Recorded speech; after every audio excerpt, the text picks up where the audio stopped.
Glenn Skywalker.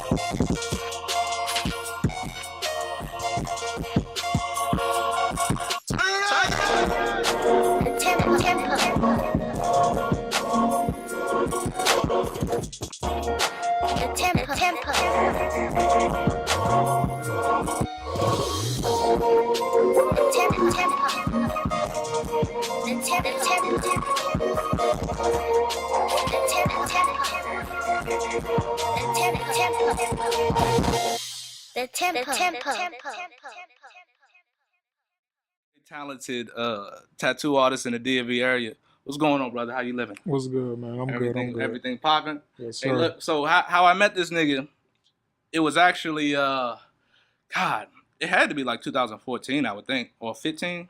One of those. It was Something a like that. It was couple a while years ago. And I always, like, I'm going to tell you what really stuck out with me was, so I was basically looking for, I was getting my tats done and whatever, and I was like looking for a tattoo artist that could give me some decent work, you know what I'm saying? But, obviously not breaking the bank because, I can't afford the shit. So, I was dating this girl at the time, and, she was looking on Instagram, and she was like, oh, well, I'm looking at his work, and he does some pretty decent work or whatever, you know what I'm saying? So I'm like, oh, all right, like, we're going to check cuz out. Because, you got to kind of be skeptical a little bit, especially when your girl looking like, who is this nigga? You know what I'm saying? Because we know basically the art of tattooing is basically now, it's almost like how we used to be back in the day, where it was like all the weed heads, all the weed sellers used to get all the pussy, so that's what they used to use it for. You know what I'm saying? Like, that's what they use. Like, there's one guaranteed thing. Like, if you used to sell weed back in the day, you were gonna get endless pussy. That's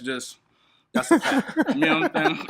That's just a fact. You know what I'm saying? So now, if you sell weed, do tats, and sell pills, good God.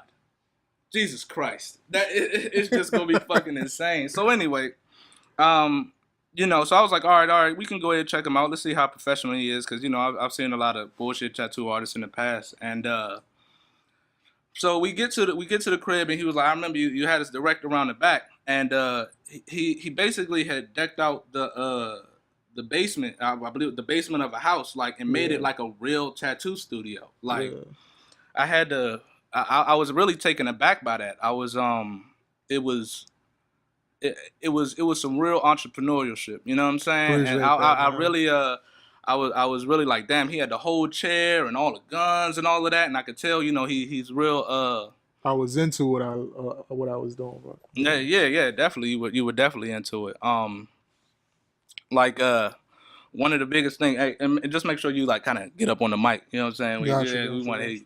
But like, one of the biggest things was we came in there, you was like real professional, and what that did was like it kind of showed me, it kind of inspired me. Was like, I was like, damn, cuz this man is really trying to make it happen. You know what I'm saying? Like, really trying to make it happen. So it really like kind of showed me like, hey, look, you know what I'm saying? Like, regardless if you don't got the money, like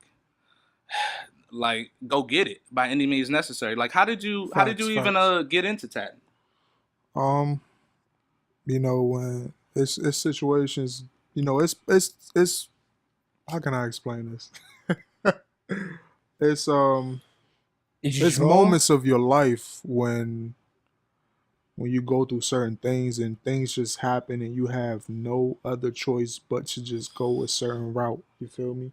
But you gotta also make sure that the route that you're taking is not a bad route. Because I mean, who knows? Anybody could take any route, but I was broke. That's it. Facts. I was broke. I mean, did you fuck with like drawing and? Oh yeah. Well, the reason why I really like took the route of being a tattoo artist was because I had my cousin. His name is Yan. This guy always was. I was a big fan of Dragon Ball Z. You feel me? As we all were. We all this were, nigga would just draw that shit like it was nothing. I was amazed by that shit. Every time I saw him draw that shit, I'm like, damn, how you doing this shit? Like, this shit look like that. So I just started drawing on papers.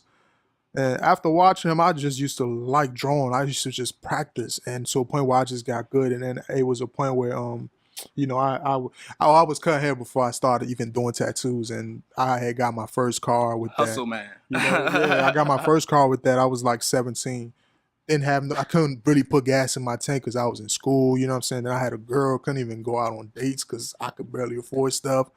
My motherfucking haircuts I was doing was like $5. We all been there. You know what I'm saying? My haircut was like $5, $10. The little bit I was saving got me to get the car, but I couldn't maintain the car, you know what I'm saying? So I had to figure out a way. And I had my boy, he was like, yeah, bro, you might as well just go ahead and just do tattoos, man. You might as well, you already know how to draw.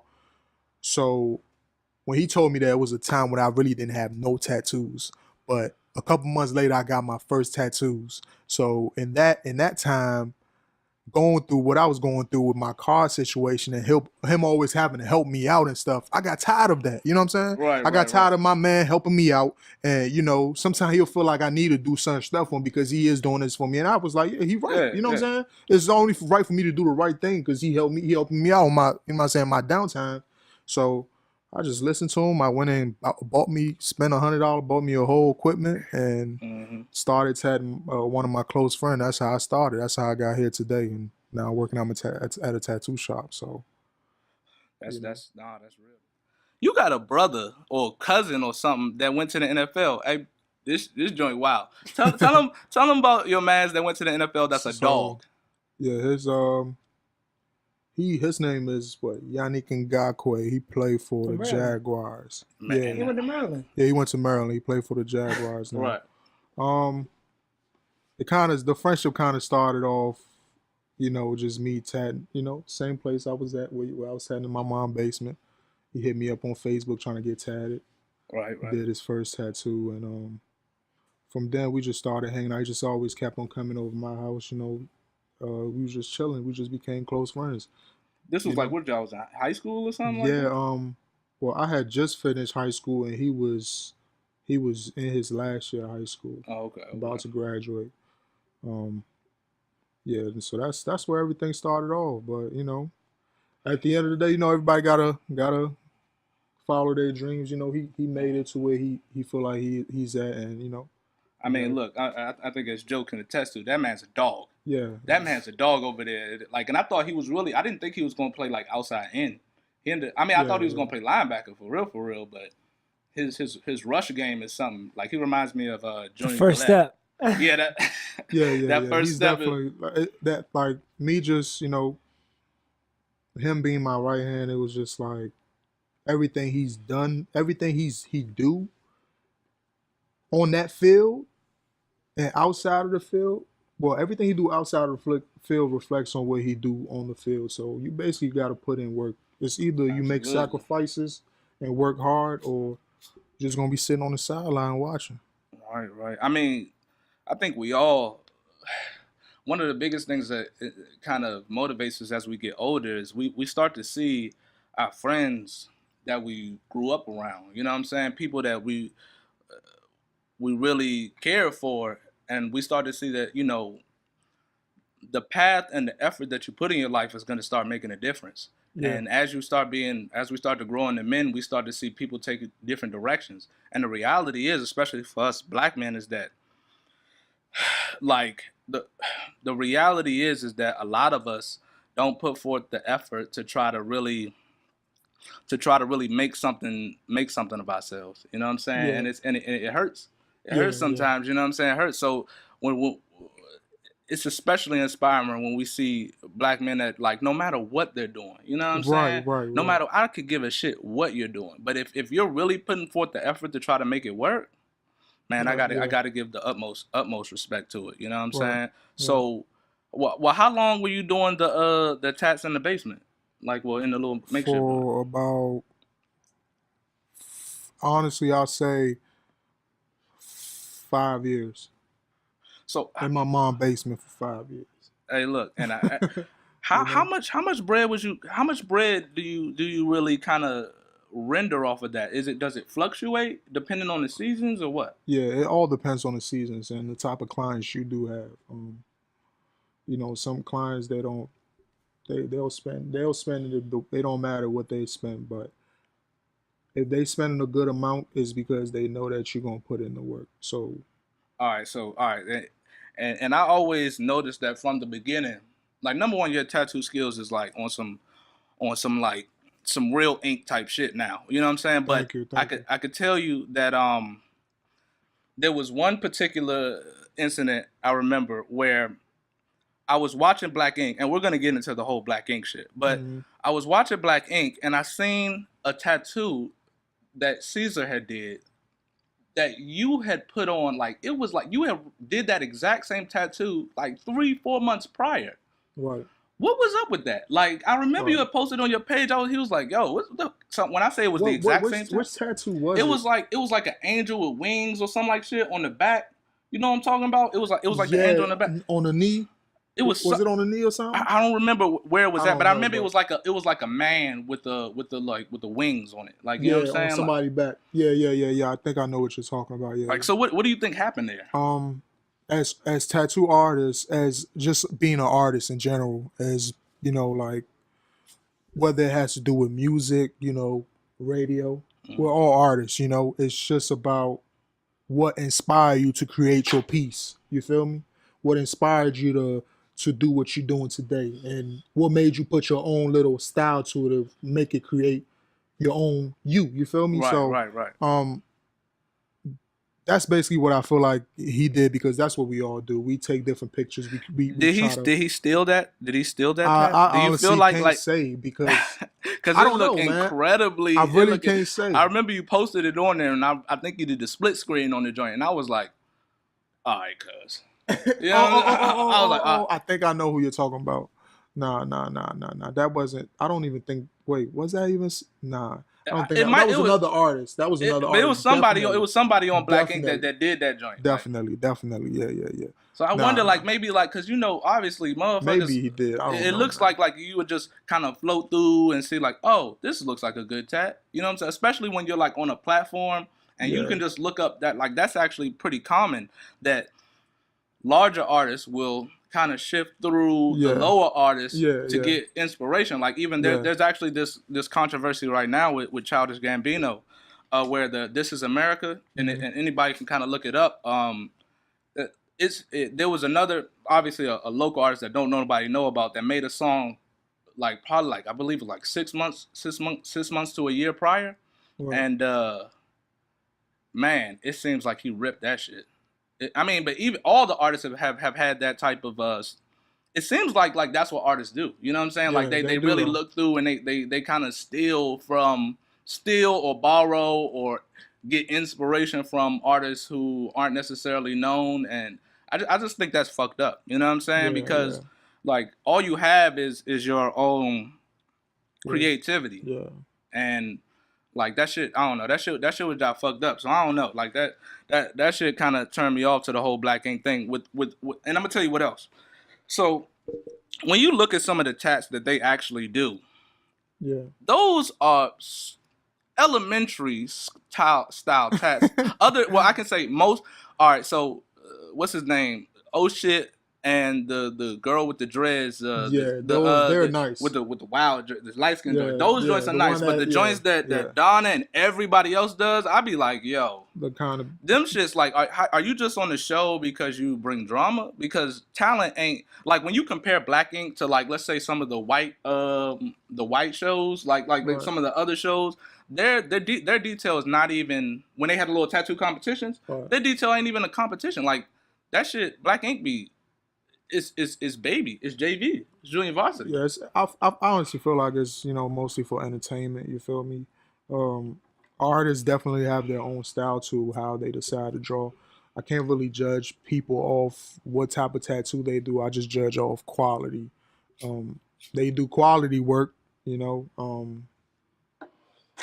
Yeah, I mean you can definitely see who stands out the most and what type of tattoo or what type of drawing they're doing. But it is what it is. It's all love with Black Ink. Okay, all right, Yeah. okay. He's gonna give us the PC version today. So I mean that's all good.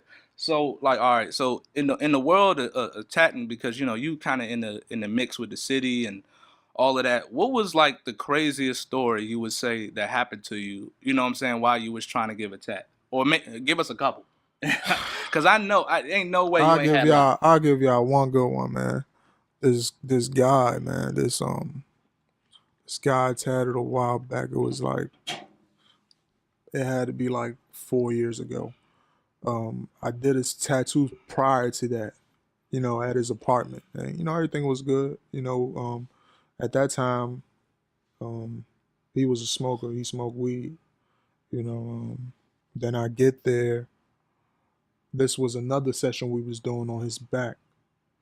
I'm doing his tattoo. We in his kitchen. I'm doing the tattoo on his back. oh, so you brought it out there. Yeah, you know what I'm saying. Well, back then I used to travel too. Oh, okay. Yeah, Okay, so okay. like there'll be time where I couldn't do tats in my mom's basement. I'll travel. So getting back to what I was saying about this, I get to this guy's apartment. I'm in his kitchen doing his tattoo on his middle back. And he starts saying, do you feel this? Like he's like moving his shoulders and stuff, like shrugging his shoulders. I'm like, nah. Do you feel this? I'm like, I don't know what he was talking about. I was like, you talking about the ink? You know what I'm saying? You talking about the Right, tattoo right. I'm doing on? He's like, he's like, and I'm just still doing the tat. And he's like, hold up. This the man get up and go in his room, whatever room it was. I don't know. This nigga come back out his room butt naked. I'm sitting in the kitchen like, bruh, what the fuck am I just like? Oh. This shit was one of the most awkward moment of my life. I don't know what he smoked that day, but I'm not gonna lie to y'all. Like whatever he did smoke changed him, because like I saw him 2 years later. After that day, I left. He gave me my money. I left out. So wait, so he was naked and he was naked after he did that. Right, after he did that shit. Tat? Fuck no. After he did that. After he It was did just that, like, can I get my bread? It was an cuz? awkward moment. And I think he snapped back to reality like, oh shit. I'm naked. Whatever shit he was in. Sound like he was on the dipper or something. Yeah, whatever shit he was in that made him go to the room and come out naked. I was like, bro, let me get my money, bro. And then, I just rolled out. Saw him 2 years later after he said he went back to Jamaica and came back, but I could still tell it was like he wasn't acting like he used to act. You know what I'm saying? When I knew him before that day.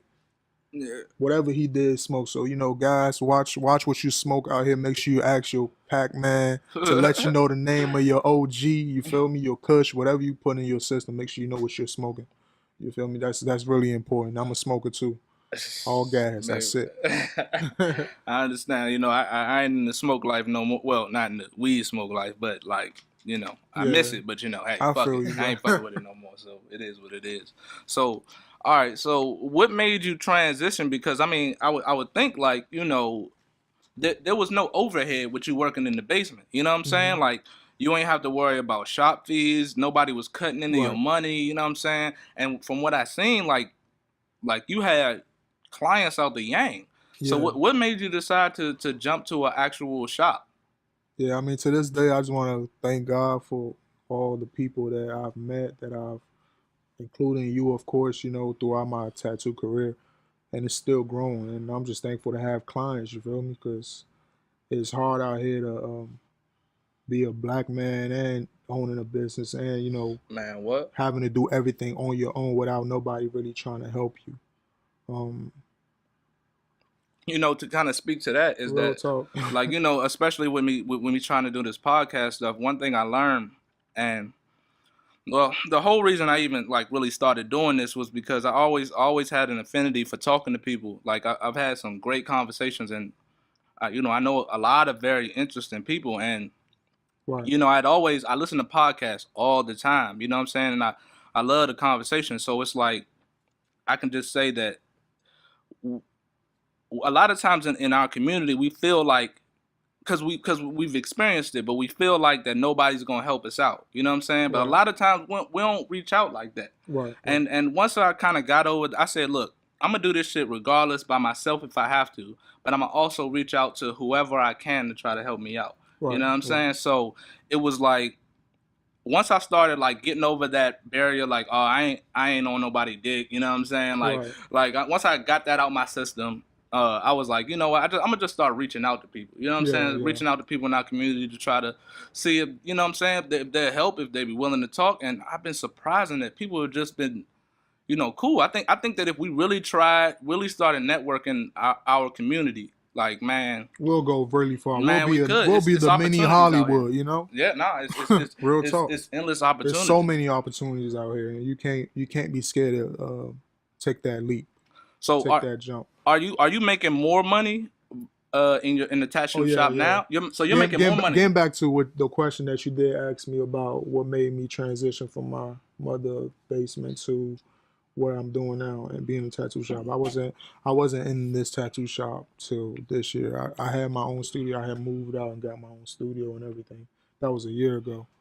And then I just recently moved to this shop. But the reason why I did that was because my clientele was growing, and at the same time, Speak up a little bit. my clientele was growing. At the same time, it was this one time when I had this couple come and get tatted, and they just was not happy with how I had things set up, and they just left.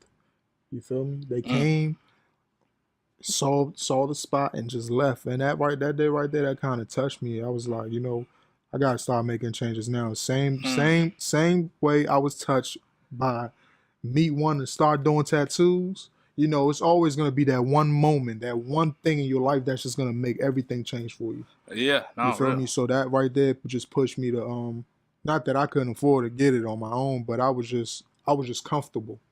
And you can never be too comfortable in one spot. You always gotta want to grow, and that's one thing I wasn't ready for at that moment. So that's really what made me, just step out on my own and do my own thing.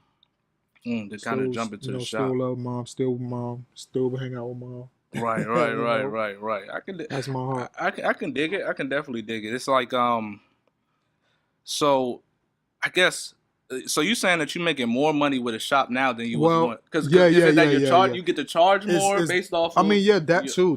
But it's not even just because I could be anywhere and make good money because of the quality I'm bringing. Right. Number one is I am my business. You feel me? So it's a certain way I have to carry myself. Communicate with people. Set up my appointments, you feel me? Make sure I talk to everybody and make sure I'm always positive, always helping out, even if they don't know what they want, always bring that customer service to everything I'm doing. So I'm trying to be the full package in one. That's really what's bringing in my money. It's not just me sitting there and tatting. It's about how I'm communicating with the people that wants to get tatted by me. Because, actions speak louder than words, and if my work is speaking to somebody and they choose to take their time out to inbox me and hit me up, okay, that's God right there knocking at my door telling me, look, you got some money coming in, so now it's time to do your job and sell yourself. You feel me? That's it. Get more organized, like yeah. That makes sense. Get more, myself, right. And that's one of the things that shops do help you out with, as far as like it brings you a certain amount of credibility. Right, right. Different. It's like so people are less weary. Especially people that are willing to pay. A certain amount. Like right. with the certain clientele. Like. The people that are gonna come to a basement. Aren't necessarily gonna be willing to pay $500. You know what I'm saying? For a detailed tattoo, even if you do the good work, you know what I'm saying? Because, I mean, they might feel like it's kind of janky or whatever the case may be, but no, I could definitely dig it. Every shop got their own way of, handling business with artists, so it's not like, each shop you go to is always going to be the same way and you're going to make the same amount. Everybody charge different depending on which location, where you're at, all of that stuff. Yeah, I mean, Red Octopus was the ones that they're kind of like the franchise tattoo shop that's going on right now, right? Like, I mean, they're like, they're like the staple in this area. Honestly, I don't even know, because I don't really focus on which shop is the best. I'm more focused on which artist is the best. You feel me? I got you. Because it's always gonna be competition. You feel me? But I'm not out here reaching out to other artists, clients or nothing, but I'm just saying, like, if I want to make sure that my status is where I wanted to be. I need to make sure that I'm on top of my game, and I need to know who's around me. I need to make sure I'm checking my surrounding, and that goes for everything I do. So same with tattoos, you know. No, that makes a lot of sense. One thing I would like, you know what I'm saying, for you to kind of tell people is that, look, everybody out here shouldn't be tattoo artists. Okay? Right. I'm gonna just keep that 1,000. Right. All right? There are a lot of people walking around the DC area with tattoos looking like baby scribble. And that shit is trash. That's true. That's true. That That's shit is definitely trash, facts. man. And that, like, when you, especially like, look, this is my biggest pet peeve. If you're going to get a diamond on any part of your body, don't even do the diamond or the star unless the man is vicious, because your diamonds the diamonds Look I've like seen on triangles. people's skin look like the most Rectangles. You just be like, son, I could have drew that on you better than that, and I am trash at drawing. I just be like, son, and I can't even imagine. You can't look at that tat, especially, and they go for the cheap artists. So like, if you're gonna pay $40 for a tat by a dude that's doing it, you know what I'm saying, makeshift, bringing the shit over there, you gonna pay $40 for a tat, and you gonna get that shit on your neck? That's the type of risk you trying to take?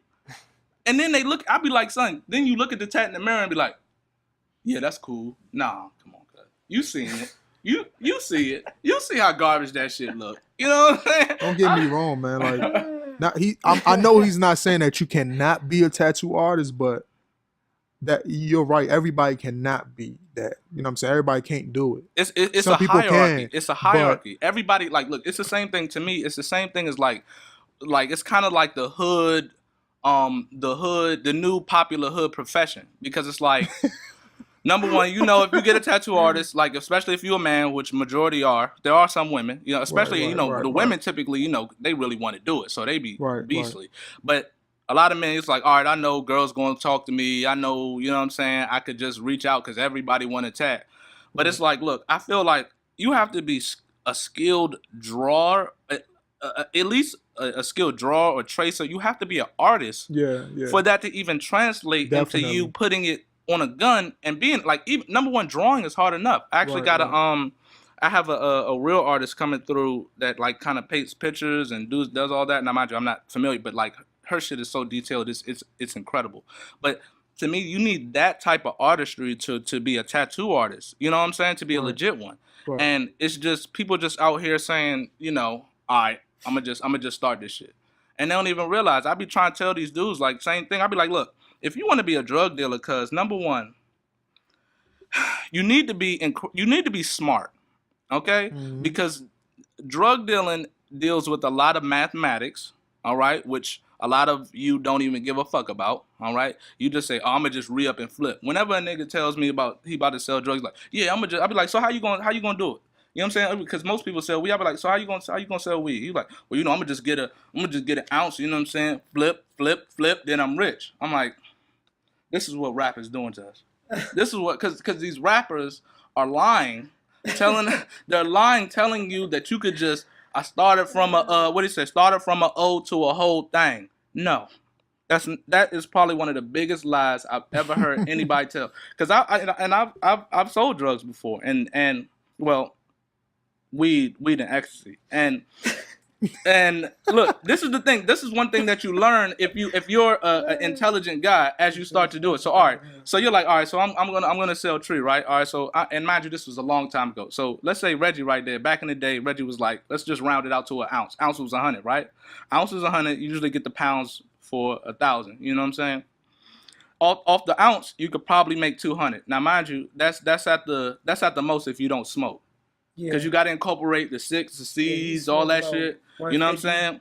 Right, exactly. So off of $100, right? Off of $100, you're gonna make breaking that whole ounce down, right? How many transactions? It's 28 grams in an ounce. How many transactions you gotta go through to get that, right? That's if you break it all down. All right, so $100 for at least 10 to 15 transactions, right? And if you really, and that's $100 for 15 transactions, that's gonna take at least a day. So you're talking about making $100 a day? That's nothing. That's $700 a week. You could go to McDonald's and make more money than that. So then like, oh, well, I'm gonna just keep flipping and flipping and flipping. All right, okay. Number one, let's assume that you saved all your money. And so now that you got the ounce from, how you gonna find somebody that's gonna have a pound? All right, so let's say your cousin may know. You might know somebody that has a pound. But then if you really want to make money that you can really support yourself and your family, because you need to start, thinking larger, you need to at least be able to run through at least about, 2 to 5 pounds a week just to make what somebody at Wells Fargo is making. A clerical worker at Wells Fargo. You know what I'm saying? You need to run through all of that. Yeah. And so the nigga that you buy that you need to get 5 pounds from, number one, that means he got to have 100. You gonna meet somebody that has 100 pounds? How you gonna do that? You know what I'm saying? And then in order even to even go to that, a lot of times they have stipulations. They're like I'd work my way up to 2-3 pounds, and then it's like, all right, so then the nigga, he trying to get it off him. So he like, all right, well, I'm gonna give you this 5 and I'm gonna let you hold, and I'm gonna give you another 5 and you guys sell that. All right, okay. Like, you be like, nah, I ain't really trying to get fronted. But most of these dudes, once you get to that level, they're like, no, this is how we work. I'm going to front you this because I got 100 of them on me. You know what I'm saying? So I need to get, especially if you're not, I don't know you, like you're not in my family type shit. That's how it's going to work. So all the risks, you got to go through thousands of transactions per week. You know what I'm saying? You got the risk of people wanting to rob you. You know what I'm saying? You smoking up your own shit. Yeah. You know what I'm saying? People trying to, like, the plug trying to kill you. The police. You know what I'm saying? You got to, so in order for you to make all that work, you know what I'm saying? You would have to be some type of,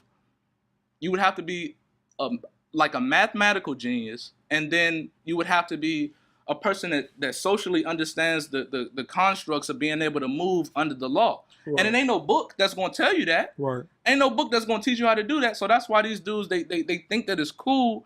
And if you just look at it, I'll be like little youngin', just look at it. You can't do that shit. You can't do it without going to jail. You can't do it without being caught. You're not built like that. You're not smart enough. You know what I'm saying? You're not smart enough. So you gotta sell weight. Yeah, I mean, and even if you sell weight, like, how long is that gonna last? Even if you are that smart, the smartest of the smart get caught and get fucked up. So it's only take one sale. So just I would just recommend, find something. Play it like poker. You know what I'm saying? I had a gambling problem back in the day, but I understand poker. Play it like poker. At the end of the day, life, you're going to get a certain hand, right? Maybe good, it may be bad. You may get a shitty hand, you know what I'm saying? But play your best odds to be successful.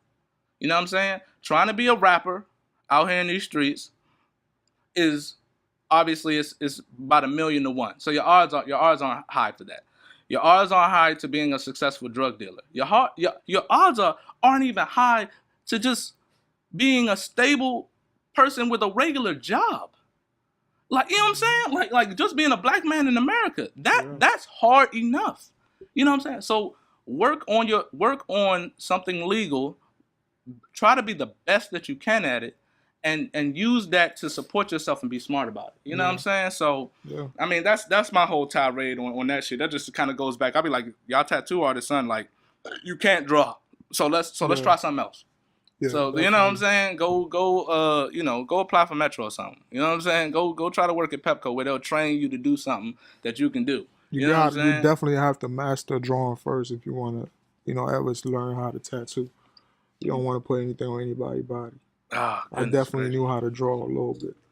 Yeah, obviously. Yeah, you knew how to draw a little bit from the beginning. I can imagine even translating that to putting it on a pen, ink, and it's moving on somebody's body. Yeah.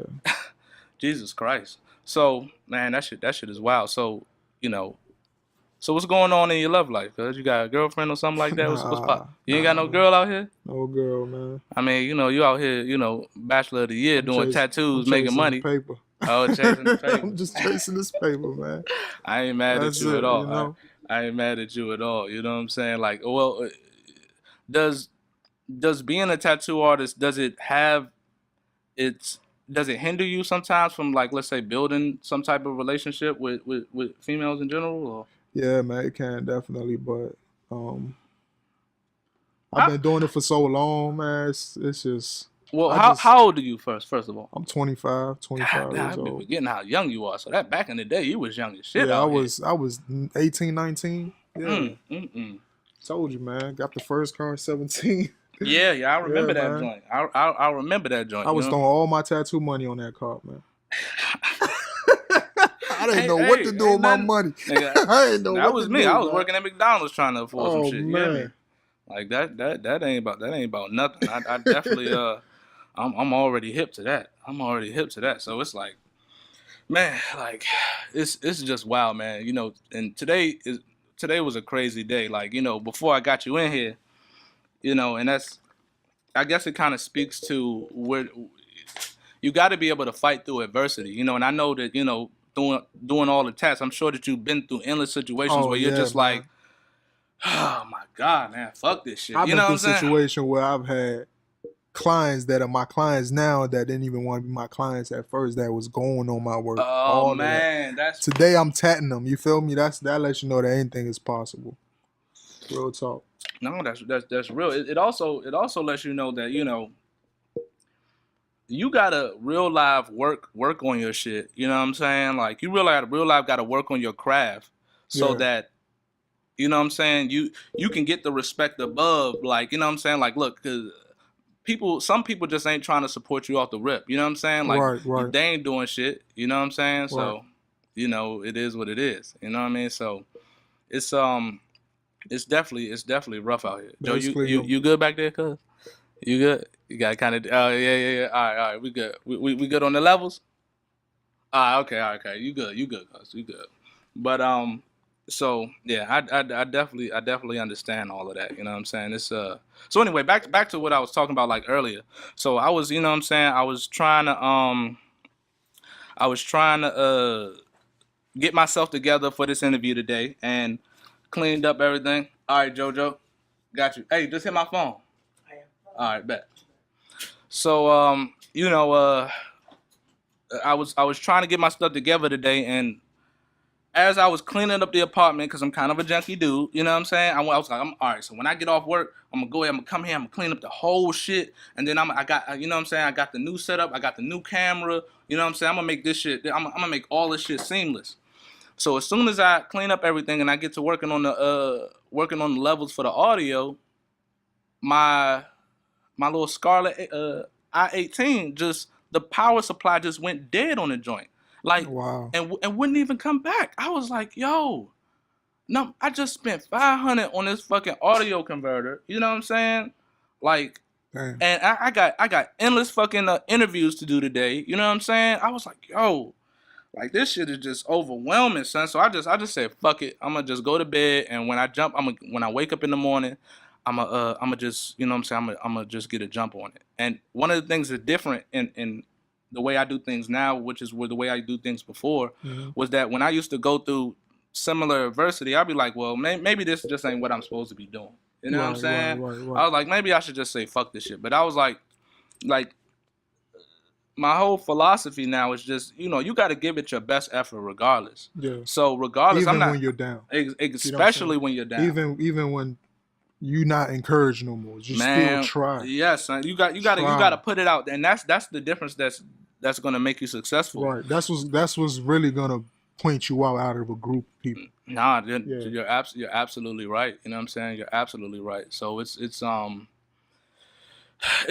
was just real frustrating. So I woke my ass up today and I was like, all right, well, I'm gonna have to go out McLean, Virginia, to go to the guitar store, or, you know what I'm saying, because there ain't no more Radio Shacks. So, you know what I'm saying, and everything that we doing is typically online. So I ain't got no help with this. You know what I'm saying? I have some help, but I don't have no real professional help with this. So I was like, so fuck it, I'm gonna just make this shit happen. I took the audio box all the way out, McLean, Virginia, went to the little guitar store, and, you know, by the grace of God, like, they had the same the same exact joint that I was working with, and cuz told me, like, you know, he was like, yeah, like, you know, some of these joints typically have audio problems, but, you know, you could just get a better AC adapter, and it'll work for you. So I was like, oh, well, bet. I'm gonna just take the old shit, return it back to Amazon.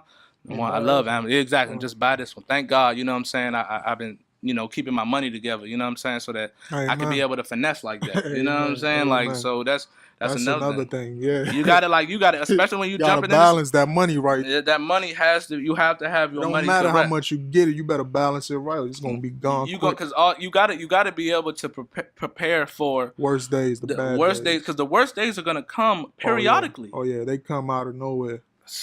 That shit is. It knocks at your window while you sit in the car smoking weed.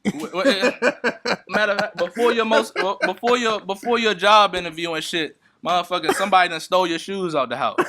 You know what I'm saying? So it's like it shit like that happens all the time, but that don't mean fucking don't go to the interview. Yeah. You know what I'm saying? That don't mean don't give it your best effort to try to make some shit happen. Yeah.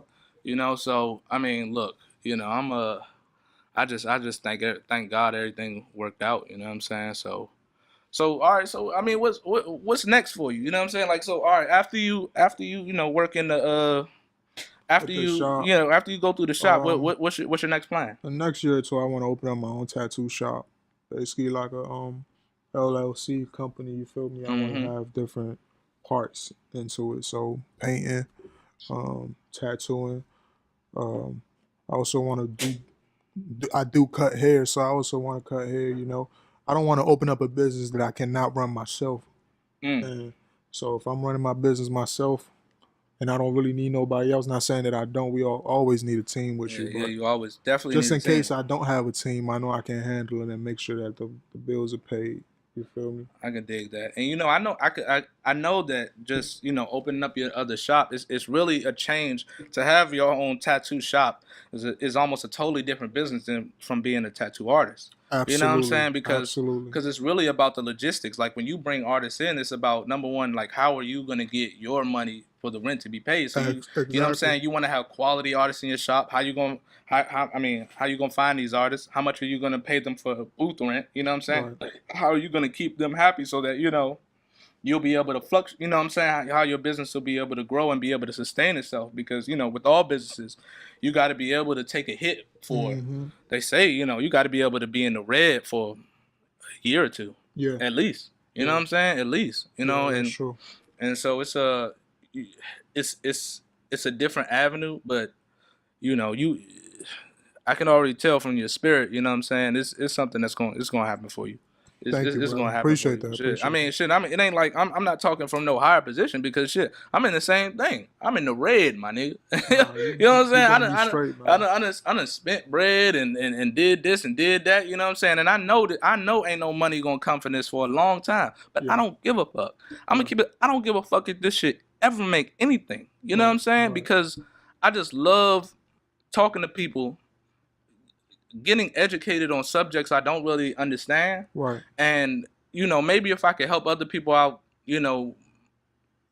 be educated too and learn something, then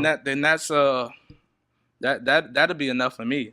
Like all this shit, I don't give a fuck. I don't give a fuck if this shit make no money or not. Like that's how I knew. I used to want to own a bar, so I was stacking up money to own a bar. I was getting my credit together to own a bar, and then I was reading like Jordan Peterson, 12 Rules for Life, and he's basically like I would say he's a new age like Aristotle, but he's a psychologist from Canada that was talking about gender, the whole gender identity situation. You said it's a book he wrote? Yeah. So I got it over here. Let me read that, please. Man, Can I borrow that from you? It's 12 Rules for Life and shit, but basically what it's talking about an antidote to chaos. So what it talks about, it gives you guidelines on the ways and to find meaning in your life. You know what I'm saying? And it was like, before you go judging the world, you know what I'm saying? Fix your own life and understand that like you're not alone in this. Like at the end of the day, life is suffering.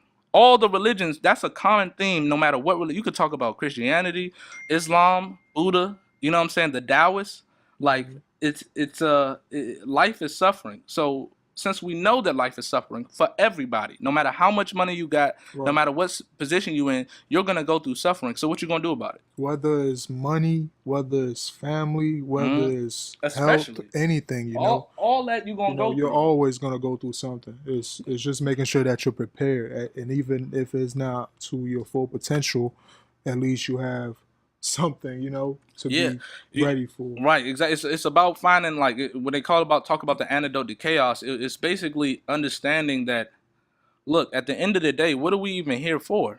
Like, since life is suffering, it's easy to kind of delve into the victim mentality and everything happens to me and all this shit is just Like it's no point in doing it. You can have a nihilistic view of the world where everything happens to me, and it's a legitimate claim. Like it's people go through tragedy, but if we know that life is suffering, then our purpose here is to tell the truth and be as good a person as you can be for yourself, and then through that be a good person to the people around you. You know what I'm saying? And maybe through that we can help bring forth this balance in life that we're all trying to achieve. You know what I'm saying? Facts. That's the word right there. Balancing. Like that's exactly the word that I use a lot. Balancing. You have to learn how to balance your life, and that comes with everything that you're doing. You know, if you're not organizing yourself or even scheduling your day ahead of time, prior. If you don't have your day, nah, for real, man. Facts. You know, if you don't have your day planned ahead of time, you're not going nowhere. What are you doing? If you don't even have your 6 months goal, you know, your short-term goal, you feel me? That's gonna get you to that long-term goal, you know, then you really have a lot of thinking to do. And absolutely, what it really goes down to is that, you know, you're not gonna have any particular direction. So one of the biggest things, no guide. Right. That's absolutely true. So one of the things he was talking about was in the self-author suite, where he was basically lining out, all right, so you write out how good things could be if you started doing all the things that you know to be wrong correct, right? So if the flaws that you know that you're doing wrong, not even the stuff that you don't know, because there's plenty of stuff that you're doing wrong that you don't know, but the shit that you're doing wrong that you do know, let's say not telling the truth, you know what I'm saying, lying, like bullshitting on wasting your time, bullshitting. So just imagine what would happen if you in 5 years is if you handled all that business. So now you have something to achieve, and then you also, after you do that, you also write how your life would be in 5 years if you would do exactly what you're doing right now, like right now. And if you're honest with yourself, you know what I'm saying, if you're not in the direction you want to be going, if you're honest, you'll realize that, like, you can see where you're gonna be. Exactly. You know what I'm saying? You can see you may be doing the same thing. Whether you want to admit it or not. Whether you want to admit a good thing or a bad thing. Right. You feel me? You can see where your life is headed if you actually take a look. And it's like, so then it gives you a goal it gives you something, because fear is healthy in a certain degree. So it gives you something to strive to and a fear to run away from. You know what I'm saying? So it's really and it uses a lot of mythological and religious themes that kind of speak a little bit of truth. You know what I'm saying? That we all know is intrinsically true. You know what I'm saying? That makes something for ourselves. But so that's my whole thing. All right, so tell everybody where to find you at, my brother. You can find me on Instagram at Kevtat, KEVTCH. You know, you can hit me up on there. Any questions about tattoos, you know. Yeah, they got the direct link there. You can book on there, right? You can book directly off your Instagram page. Well, you can just inbox me. I'll send you my number to, you know, book. I haven't created a site yet, but that's definitely coming soon, you know. One more before we get out of here. How the fuck did you get so many followers, cuz? How did you do? I'm really trying to figure that shit out. Honestly, it just came from shout outs, you know, just communicating with people on social media. Oh, okay, so like, let's say people kind of networking with people. Honestly, I honestly pay people, so I literally, you know, inbox them. You know what I'm saying? If I know them, I'll be like, you know, I'll throw you 5 or 10 through Cash App if you shout me out for a whole day. You feel me? $5, $10? Yeah. And people do that? Yeah. What? That's money. It add up. Man, if I shout out 10 people for $10, that's $100 in my pocket. Nigga, I'll give you $10 to shout me out right goddamn after this episode. Like, goddamn. Yeah, man, it's that easy. Yeah, hey, look, when we get off, we gonna work something out. But like I said, hey, brother, appreciate you coming through. You know what I'm saying? We gonna have to do a part 2. You know what I'm saying? Like, you know, I know you was talking about the music. We ain't gonna mention nothing about that yet, but we gonna bust that open. You know what I'm saying? I might put a little excerpt of it at the end of this joint. But yeah, man, it's the Tempo Show, man. Appreciate y'all for listening.